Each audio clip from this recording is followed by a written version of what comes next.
దమ్ము మూవీకి మిమ్మల్ని సెలెక్ట్ చేయాలా వద్దా అని చాలా డిస్కషన్ నడిచింది అని చెప్పేసి విన్నాను. ఎంతవరకు నిజం అది? బోయపాటి శ్రీను గారు sent message, I want Abhinay in this movie. Discussion జరిగిందా లేదా తెలుసో లేదో తెలియదు, బట్ కేఎస్ రామారావు గారు ఒక విషయం చెప్పారు. బృందావన్ మూవీలో నేను ఒక క్యారెక్టర్ చేస్తున్నాను, జూనియర్ ఎన్టీఆర్ గారిని దమ్ము సినిమా కోసం కలవడానికి వచ్చారు. ఓకే. కేఎస్ రామారావు గారికి అభినయ్ 3 సంవత్సరాల నుంచి తెలుసు. ఆనంద్ గారు పాప బాగా చేసిందని విన్నాను చంబా శివశంబలో, బట్ అభినయ్ తోటి మూవీ చేయాలంటే చాలా కష్టము అన్నారు. దమ్ములో ఒక డైనింగ్ టేబుల్ సీన్ ఉంటుంది, ఒక 100 మంది ఉంటారమ్మా లోపల సెట్లో. నిజంగా ఈమెకి వినపడదు, మాటలు రాదు అన్నారు కదా, ఎలా యాక్ట్ చేస్తున్నది, ఎలా డైలాగ్ చెప్తున్నది, ఒక ఇన్క్విజిటివ్నెస్ ప్రతి ఒక్కరికి. దాంట్లో కేఎస్ రామారావు గారు ఉన్నారు. Okay. Pin drop silence, 6 line dialogue 4 line చెప్పేసి కట్ చెప్పేసింది. అయినాక 5 మినిట్స్ తర్వాత 6 లైన్స్ చెప్పేసింది. నెక్స్ట్ మేము విన్నది ఏంటంటే ఓన్లీ క్లాప్స్, ఫుల్ 100 మంది క్లాప్స్. కేఎస్ రామారావు గారు బయటికి వెళ్తా, ఆనంద్ గారు ఒక్క నిమిషం, నాకు చాలా మంచి పరిచయం. నేను ఫిలిం నగర్ కల్చరల్ సెంటర్లో తంబాలు అనౌన్స్ చేసేవాడిని. ఓకే. అప్పటి నుంచే మీ పాపతో సినిమా చేయాలంటే చాలా ఈజీ ఆనంద్ గారు, బెస్ట్ కాంప్లిమెంట్ కదా. చాలా కష్టం అనే మనిషి, చాలా ఈజీ అన్నాడు. ఓకే. సో దమ్ము గురించి చాలా డిస్కషన్ అయితే నాకు తెలియదు, అది నాకు తెలియదు. ఇఫ్ ఇన్ కేస్ అంటే ఒకవేళ ఎడ్యుకేషన్లో ఇంట్రెస్టెడ్గా ఉన్నా కూడా మన స్టేట్స్లో కానివ్వండి, మన కంట్రీలో కానివ్వండి, మోర్ ఛాన్సెస్ ఉన్నాయా? అంటే ముందు చూసుకుంటే లైక్ యాక్సెసిబిలిటీ అనేది అస్సలు లేదు డెఫ్ పిల్లలకి. ఇప్పుడు కొంచెం బెటర్ అవుతుంది, నాట్ ఫుల్లీ లేదు. సో అవేర్నెస్ అనేది ఇప్పుడిప్పుడే వస్తుంది. అండ్ లైక్ ఇప్పుడు లైక్ మోదీ గారు వచ్చిన తర్వాత సైన్ లాంగ్వేజ్ డిక్షనరీ అనేది, ఇప్పుడు ఈవెన్ సుప్రీంకోర్టులో కూడా ఇంటర్ప్రిటర్స్ని పెట్టడము, అండ్ చాలా మంచి డెవలప్మెంట్స్ అవుతున్నాయి. బట్ అంటే లైక్ అదర్ కంట్రీస్ చాలా అడ్వాన్స్డ్గా ఉన్నాయి, బట్ ఇండియా అంత అడ్వాన్స్గా లేదు ఈ విషయంలో. బట్ స్టిల్ అదర్ మోడల్స్ని చూసి ఇంకా బెటర్ అయ్యే ఛాన్సెస్ ఉన్నాయి. ఓకే. నా ఒకటే విషయమా, the governments to take care of such people, they are totally neglected. అది ఆల్ స్టేట్ గవర్నమెంట్స్. నేను ఒకటి విన్నాను ఆనంద్ గారు, ఈ టైంలో మీ ఫినాన్షియల్ పొజిషన్ కూడా చాలా డౌన్గా ఉన్నప్పుడు కూడా ఈవెన్ 11 lakhs అబోవ్ పెట్టి కూడా మీరు ఒక సర్జరీ చేయించడం జరిగింది. ఇక్కడ ఇంకో విషయం అండి, వైఎస్ రాజశేఖర్ రెడ్డి గారు ఎలక్షన్ క్యాంపెయిన్ వెళ్తున్నప్పుడు 2009లో సంగారెడ్డి వైపు మా అంకిల్ కాడ ల్యాండ్ ఉండే, అక్కడికి మేము వెళ్ళాము. కాన్వాయ్ని క్రాస్ చేసుకుంటూ వెళ్ళాము. కాన్వాయ్ వస్తున్నప్పుడు మేమందరం దిగి పరిగెత్తుకుంటూ వెళ్ళాము.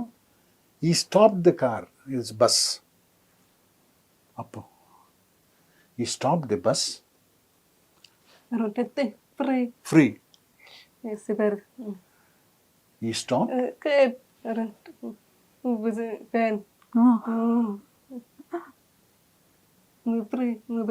Know people. కొంతమంది పోలీసులు ఉన్నారు అంతే. ముందు కూర్చున్నాడు లెఫ్ట్లో. ఓకే. విండో ఓపెన్ చేశాడు, అందుకు కూడా బాడీ గార్డ్స్ ఊరికొచ్చారు.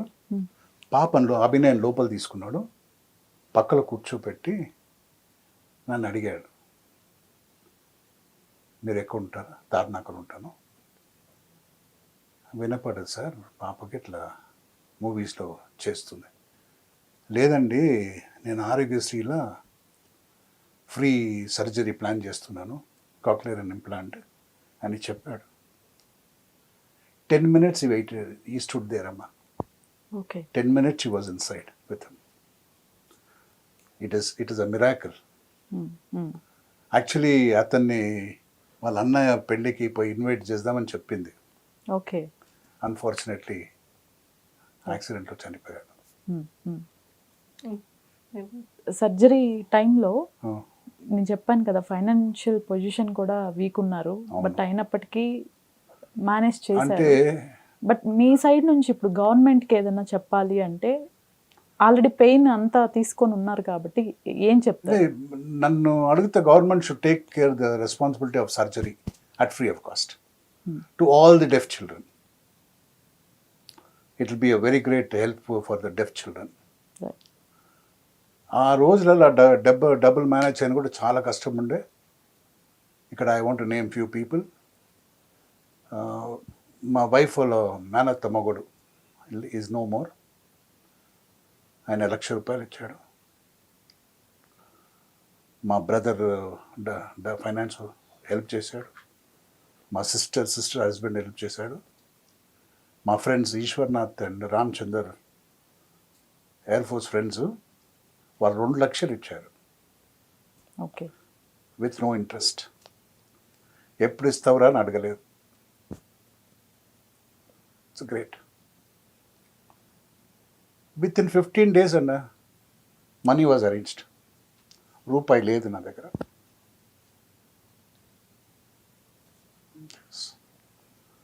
మాకు తెలిసిన ఫ్రెండ్ ఒక దుర్గాచలం గారు అని, ఆయన ఒక 25,000. తార్నాక పెట్రోల్ బంప్ ఉన్నది. I just use to wish him. వెళ్ళి చెప్పాను, ఆయన ఒక 25,000 ఇచ్చాడు.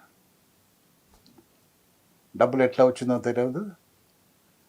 February 4th, 1991 she was operated. Surgery టైంలో బేసిక్గా ఏమైనా మీకు భయాలు కానివ్వండి, ఆఫ్టర్ సర్జరీ ఇంకా ఏమైనా ప్రాబ్లమ్స్ కానివ్వండి, ఏమైనా ఫేస్ చేశారా? అంటే లైక్ సర్జరీకి ముందు నాకు 11 years ఆ టైంలో నాకు సర్జరీ అయింది. లైక్ మా మదర్ ఎక్స్ప్లెయిన్ చేశారు కాక్లియర్ గురించి. అంటే ఏంటి అంటే మా మదర్ చెప్పారు, అది ఉంటే నీకు బాగా మాటలు వస్తుంది, నువ్వు వినగలుగుతావు అని చెప్పారు. సో నేను కూడా సరే అని ఒప్పుకున్నాను. ఒప్పుకున్న తర్వాత బట్ అంటే లైక్ ఆపరేషన్ థియేటర్ వెళ్ళేటప్పుడు లైక్ ఒక్కసారిగా భయము, అంత ఎక్విప్మెంట్ అన్నీ చూసి భయపడ్డాను. తర్వాత ఆపరేషన్ అయిపోయిన తర్వాత ఇట్స్ లైక్ చాలా పెయిన్ఫుల్ అది. అండ్ లైక్ ఒక్కసారిగా వామిటింగ్స్ అవ్వడము, ఫుడ్ తినలేకపోవడము, ఎప్పుడు తల తిరుగుతూ ఉండడము.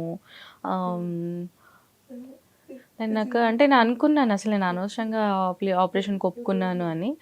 బట్ తర్వాత ఓకే అనిపించింది. బట్ ఇట్స్ నాట్ 100% అందరికీ వర్క్ అవుతుందని లేదు. నాకు డిలేడ్ స్పీచ్ నేను ఎక్కువ అంటే లైక్ లేట్ ఏజ్లో చేయించుకున్నాను కాబట్టి అలా ఉంది. అండ్ అలాగే ఫ్యామిలీ ఎవరు అంటే లైక్ ఉండడం మంచిదే, but better to ask the చిల్డ్రన్కి వాళ్ళు ఎలా ఉండాలనుకుంటున్నారు, వాళ్ళకి నిజంగా ఆపరేషన్ చేయించుకోవాలనుకుంటున్నారా లేదా. అంటే పేరెంట్స్ ఫోర్స్తోనే చేయొద్దు ఇది, ఎందుకంటే it's a big thing. So పిల్లలు అనవసరంగా ఇబ్బంది పడతారు. నాకు ఇప్పుడు టెక్నాలజీ ఉంది, చాలా ఆప్షన్స్ ముందుకు వచ్చాయి, అండ్ సైన్ లాంగ్వేజ్ కూడా ఉంది. అండ్ 50 million అంటే 50 కోట్ల మంది ఉన్నారు, చాలా మంది ఇండియాలోనే 18 million ఉన్నారు. అండ్ సైన్ లాంగ్వేజ్ యూస్ చేసే వాళ్ళు చాలా ఉన్నారు. అంటే లైక్ బెటర్ కాక్లియర్ అవకాశం ఉన్న వాళ్ళు చేయించుకోండి, లేని వాళ్ళు సైన్ లాంగ్వేజ్కి వెళ్ళండి. లైక్ నాకు అంటే అవును దీని కాక్లియర్ వల్ల కూడా యూజ్ ఉంది, లైక్ లేదని కాదు, నేను మాట్లాడగలుగుతాను, మ్యూజిక్ వినగలుగుతాను, కమ్యూనికేట్ చేయగలుగుతాను, ఇవన్నీ ఉన్నాయి. అండ్ అలాగే నేను ఇంకొకటి చెప్పాలనుకుంటుంది ఏంటంటే అంటే నేను మాట్లాడతాను, మా ఇంట్లో వాళ్ళతో నేను మాట్లాడతాను, నా ఫ్రెండ్స్తో నేను మాట్లాడతాను. సో వీళ్ళెవరికి ఎందుకు మాట్లాడతాను వాళ్ళతో అంటే నేను సైన్ లాంగ్వేజ్ వాళ్ళకి తెలియదు కాబట్టి. అంటే ఇప్పుడు నేను కూడా ఎందుకు సైన్ చేస్తున్నాను అంటే ఆడియన్స్ చాలామంది డెఫ్ వాళ్ళు కూడా ఉంటారు, వాళ్ళు కూడా చూడాలి, వాళ్ళకి కూడా ఇది యాక్సెసిబుల్గా ఉండాలి, ఈ కంటెంట్ ఏదైతే ఉందో అనేది నేను చేస్తాను. అంటే మీకు తెలుసా like what does this mean, like అందరూ ఇన్స్టాలో ఫేస్బుక్లో చూస్తున్నాను, అందరూ డెఫ్ అండ్ డమ్ అని పెడతారు. సో అసలు మీకు నిజంగా డమ్ మీనింగ్ తెలుసా? అసలు డిజబిలిటీ అంటే ఏంటి, డిజబిలిటీ రకాలు ఉంటాయి. సో డెఫ్ అంటే ఏంటి, డెఫ్ అనేది డిఫరెంట్ అండ్ హియరింగ్ అనేది డిఫరెంట్. సో రెండు డిఫరెంట్ థింగ్స్. అందరూ ఏంటి డెఫ్ అండ్ డమ్ అని పెడుతుంటారు. అంటే లైక్ డమ్ అంటే ఏంటి అసలు చదువు రాని వాడిని డమ్ అని అంటాము. అంటే అసలు డమ్ మీనింగ్ అంటే ఏంటి అసలు మీరు చూడండి, ఒక డిక్షనరీలో చూడండి, ఏంటి సింపుల్గా జస్ట్ డెఫ్ అండ్ డమ్ అని పెట్టేస్తారు. ఐ డోంట్ నో, బట్ అది మారాలి. అసలు ఎవరిని ఎలా అడ్రస్ చేయాలి, it's a positive word actually. Deaf and dumb is a very negative word, deaf is a very positive word. So అలా పాజిటివ్ వర్డ్ యూస్ చేస్తే బాగుంటుంది.